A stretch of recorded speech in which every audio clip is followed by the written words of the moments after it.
This is the WJTS News. In tonight's news, we have more on that Jasper School Board meeting. Huntingburg City Council met last night.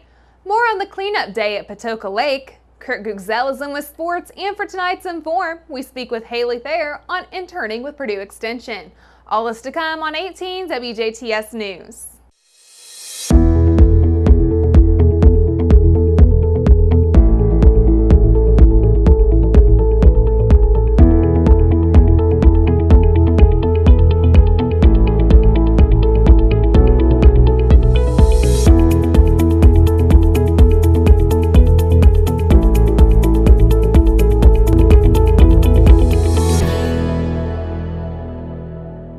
Good evening, I'm Jurnee Davis with the news. Patoka Lake was swarming with activity Saturday for the 12th annual Cleanup Day event. High school FFA, beta clubs, key clubs, Boy Scouts and Girl Scouts, local businesses, and loyal visitors of the lake all gathered to do their part. Carla Striegel-Winter, director of the Du Bois County Solid Waste District, couldn't believe the mass of people that arrived early that morning. It's been absolutely amazing. I mean, you can see the group of people behind us, and we've had probably already 100 people go through, and they're out there already. They started coming in at 7:30, so we had to start registration early, and it's just been great. Really wonderful response. I know there's at least 100 volunteers here. We'll find out later what the exact count on those is. Striegel-Winter and members of the Patoka watershed were even more excited later on when the final count did come in. This year, 201 dedicated volunteers, along with 37 helpers in total, showed up to make a difference. Individuals were given trash and recycle containers to collect debris at boat ramps, shorelines, and along the roadways that pass directly under this key waterway. A grand total of over 3,000 pounds of debris was collected from the lake. That figure includes 2,220 pounds of trash, 8 tires, and 600 pounds of recyclable materials. It wasn't just a working day, however. After 3 hours, everyone was treated to a fish fry luncheon with music, t-shirts, goodie bags, and prize drawings. Greg Carpenter, program manager for the Army Corps of Engineers at Patoka Dam, emphasized the importance of this annual cleanup. Today's a real important day because it's an opportunity for the community to get involved in taking care of their watershed and their water resources. You know, the Corps of Engineers and the DNR who works together to take care of this take care of this land. We don't have the funding to necessarily get out here in all the weeds and clean up this trash that may end up in the lake or get into the lake or that is already in the lake. So it's very important for both the environment, and it's important to get some community investment for these people to come out here and work and also realize that this is their lake and they need to put some effort into it also so they can feel involved and have ownership in their lake. The Patoka Lake Cleanup Committee states that the lake looks phenomenal after this past weekend and wants to send out a huge thank you to all those who supported this year's event.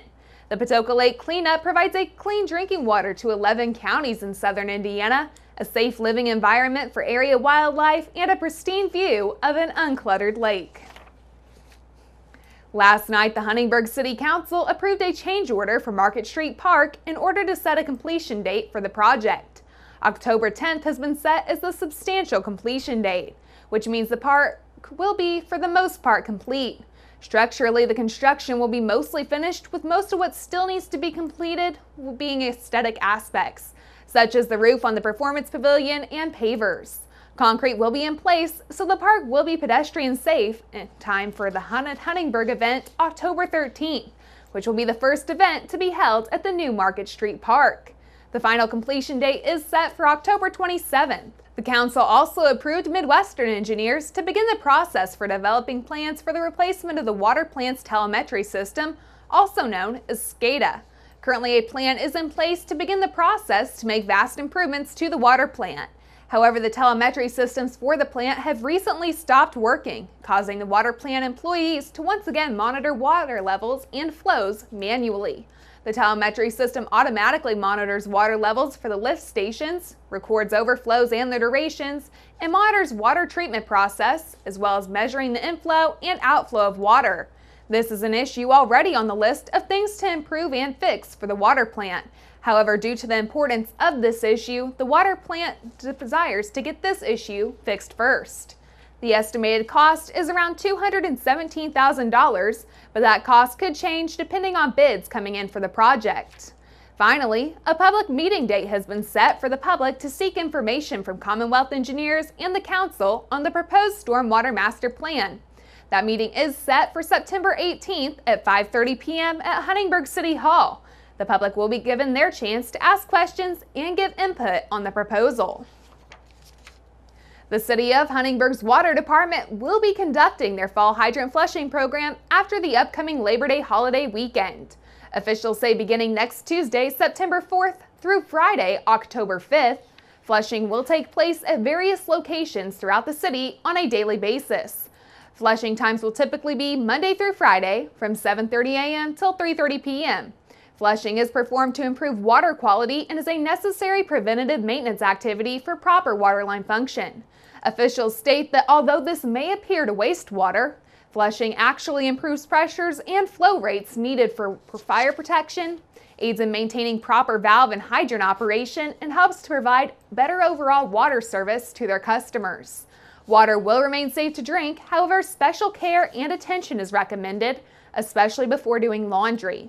Customers are advised to run cold water through their taps for 5 to 7 minutes to clear any discoloration in the water that may adversely affect any laundry items. The City of Huntingburg will not be held responsible for the cleaning or replacement of those items.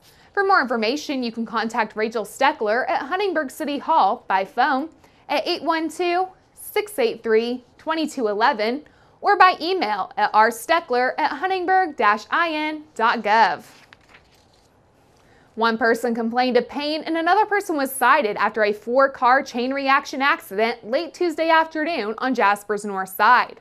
Jasper police say around 5 p.m. yesterday, vehicles driven by 56-year-old Scott Coderman of Sun City, Arizona, 51-year-old Keith Dorsum of DuBois, and 52-year-old Todd Hope of Jasper were all stopped for northbound traffic at the intersection of 28th and Newton Streets.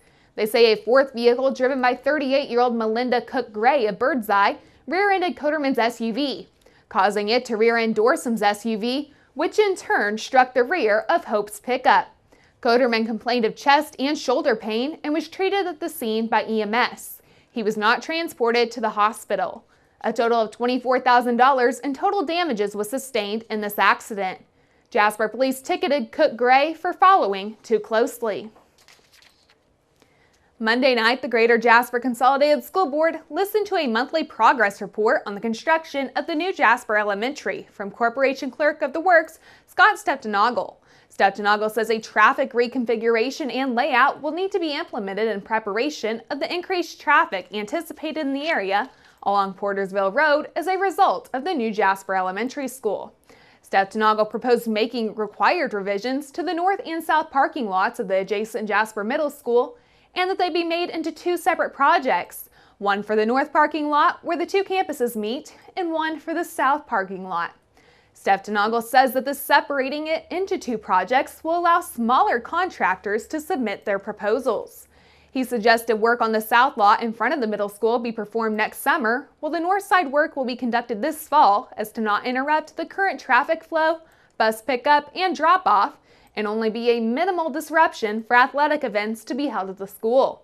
Steptonagle asked for and was granted permission to seek proposals to local contractors as soon as possible, with the hopes of completing work on the middle school's north parking lot this fall and being completed by December 1st. Work on the north side parking lot is expected to run around $65,000. Also Monday evening, Steptonagle provided the board an update on security improvements at a number of district facilities. Secured entry improvements were made at the Jasper High School with the installation of a new electrified panel devices on door hardware, an ADA auto door button, card readers, new door opening reception area, and the installation of security film has also been completed. Also, north and south secured entry improvements have been implemented at Jasper Middle School, and security film has also been installed on those main entrances of the school building. And a new interior curtain wall system, electrified panic devices, and door hardware and all card readers have been installed and completed at Ireland Elementary. And Monday, new Jasper High School Athletic Director Brian Lewis told the board that the department finished up the year about $19,000 in the hole after several facility improvements, including new sound systems and a few venues and adding turf to the football field. Lewis, however, says that the budget is on track and that he does not anticipate many large expenses. Currently, the department is collecting sponsorship payments for the year. Lewis also says the athletic department is looking for ways to add the athletic training staff, possibly through partnerships with nearby colleges. He notes that it is difficult to cover all the sporting events with one trainer, and sometimes injured athletes have to wait for the trainer to arrive from another athletic event. More than 900 Indiana public schools have had their water fixtures tested for lead levels under a state-funded program. The Indiana Finance Authority says 57,000 water samples were collected from 915 school buildings to identify fixtures with lead levels exceeding the Environmental Protection Agency's action level of 15 parts per billion. Program manager Erica Walker says testing completed in May showed about 60% of participating schools had at least one fixture with lead levels sitting above that mark. Officials stress that that level is not a measure of health effects, but a sign to repair water fixtures to reduce the lead concentrations. Exposure to even low levels of lead can damage a child's developing brain, affect their IQ, ability to take attention, and academic achievement. Indiana's largest health system has decided to revise its dress code policy to reflect the desires of the many millennials currently on staff. Indiana University Health has updated its dress code to allow nurses and other staff to show their tattoos and to have non-natural hair colors for the first time. These changes also include employees choosing their own socks and having sport logos on their shoes. Hospital system officials say this move reflects the organization's value of messaging authenticity and trusting employees to make their own decisions about their demeanor. Rue Dooley is an advisor with the Society for Human Resource Management. Dooley says about a third of Americans between the ages of 18 and 35 have at least one tattoo. That's a look at news right here on WJTS. Stay tuned, weather is next, followed by sports and Inform.